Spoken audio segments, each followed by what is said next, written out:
Now let's talk about Denny Hamlin. This guy is always in the news, sometimes controversial, sometimes because he's winning, but we talk about him a lot. Brad Gilley got hit with a penalty not of his own making a couple of weeks ago by NASCAR, but it was a biggie having to do with the sealed engine policy. Yeah, this had nothing to do with Denny Hamlin. Speaking of Bristol, it was the race-winning engine from Bristol, and the reason why that engine didn't get inspected after the race is because NASCAR's sealed engine program allows teams to run engines multiple times. In fact, requires them to run some engines multiple times. So they seal it, and then they inspect it after its final use. Well, the engine got torn down at TRD, unfortunately, by mistake. TRD owned it. They notified NASCAR of the problem, but Denny got hit with 75 points and 10 playoffs points. That's the big kicker right there. Effectively, based on where he finished the regular season, truthfully cost him 13 playoffs points when it was all said and done.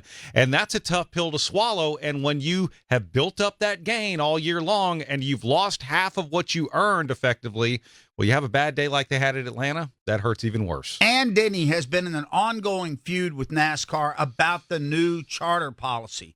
And, of course, early this past weekend, he said, we are not signing it, meaning 2311 are not going to sign off on the new charter policy with NASCAR. Every other team has, with the exception of Front Row Motorsports. And Denny says he does not like being the mouthpiece for the drivers and the owners. You know, I don't love being the megaphone. I wish some of these other owners who are griping to me through, text and calls would just do it publicly themselves, but they fear pushback, but we all want what's best for the sport. The sport does great. We will do better.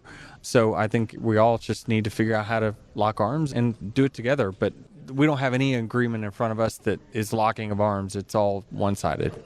Some part of me thinks that Denny Hamlin actually does enjoy having the megaphone. He is a driver that's very outspoken, and he has his own podcast. Alexis. I think there's part of him that does like to push the limits just a little bit. And, we talked to him not even a week ago about having that podcast and what it's like. And he said that he just really likes to be able to connect with the fans. Brad, you went really in depth with him, asking him questions about what it takes to do that podcast and to make sure that he's prepared every week. They get it out so quickly after the race is over for fans. And that's dedication. But that dedication to that, and then dedication to being an owner of 2311, and then dedication to Joe Gibbs Racing as a driver. And all of these things are contributing to pulling his attention away in different areas. And is that contributing to what we're seeing happen on the racetrack? I mean, that you alluded to it, Doug, before the break, that they had a bad day at Atlanta. The fact is they had a bad weekend at Atlanta. Started in qualifying where I don't even know if you could say they took a legitimate lap. They had an issue. We had talk of plug wires and all of these things that potentially caused it. Thought they had rectified the issue, started the race, pretty much stayed in the back of the pack the entire race and never was able to gain on that. Brad, you were monitoring Denny Hamlin's team because you were on pit road. You were assigned to his team. So you listened to all that conversation.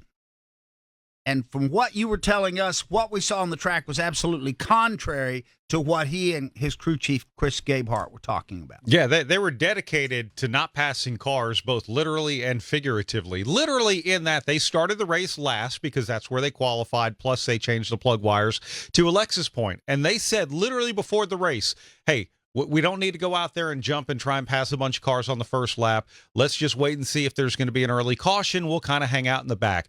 About 6 laps in, it's like, okay, let's go. And they didn't really. And then you're starting to look at things in the way they were going to pan out and what can they do, jumping cars on pit strategy. They didn't do that. They stayed on a standard pit strategy. We went to the final stage. Denny is literally telling Chris Gabehart, hey, when it's go time, this is what I need for my car. It's not that bad. I need some help landing. I need some help through the corners.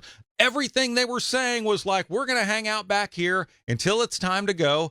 And they never went. They even talked about before the end or the beginning of the final stage saying, okay, look, there's probably going to be a wreck. So maybe let's wait for that wreck and then we'll go.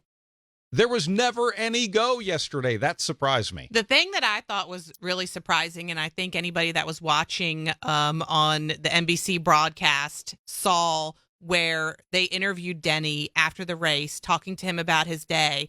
And he said, well, my goal for the day was to earn 20 points. That's what he said. My goal for the day on the opening round of the playoffs was just to score 20 points. That was a very interesting comment, and I'm still kind of perplexed. And, by it. and they came up short on that. And they got 13. Yeah. Yeah. I mean, and that's just very perplexing to me. That and Brad, I obviously he was saying, "Oh, okay, we're going to go. We're going to press the go button." They must have lost the go button. They never did. Because that car, Never did. which is easy to spot when it carries the Mavis colors. Yeah, it that pops teal off color the is good. racetrack. It ran around 33rd all day. I swear he was next to J.J. Yaley for the entire race. No dig at J.J. Yaley. Right. But that's where he was. And he couldn't pass him. No. So- I couldn't. I'm telling you, everything on the radio, they were waiting and biding their time. Everything on the racetrack, they couldn't move forward. J.J. Yaley finished 23rd. Denny Hamlin finished 24th. Thank you for backing up my argument. I mean, they were together. They ran as a tandem group throughout the entire race because I noticed it on the rundowns. Would say Hamlin's name, would say J.J. Yaley's name. At no time during that race, it was most bizarre. And of course, they were awful during qualifying. Denny, I know he has detractors. He gets booed unmercifully, by the way. Yeah, you were talking about it on the air. It's almost painful. I kind of cringe when he gets introduced. But there's part of me that would like to see him have some success because he's been this super mega successful driver. I don't think that's coming this year. In the last 10 races on the schedule, he is 17th in terms of points collected. He's had a bad summer. Yeah, he has, and I think it's going to extend into maybe an early exit from the playoffs in the fall.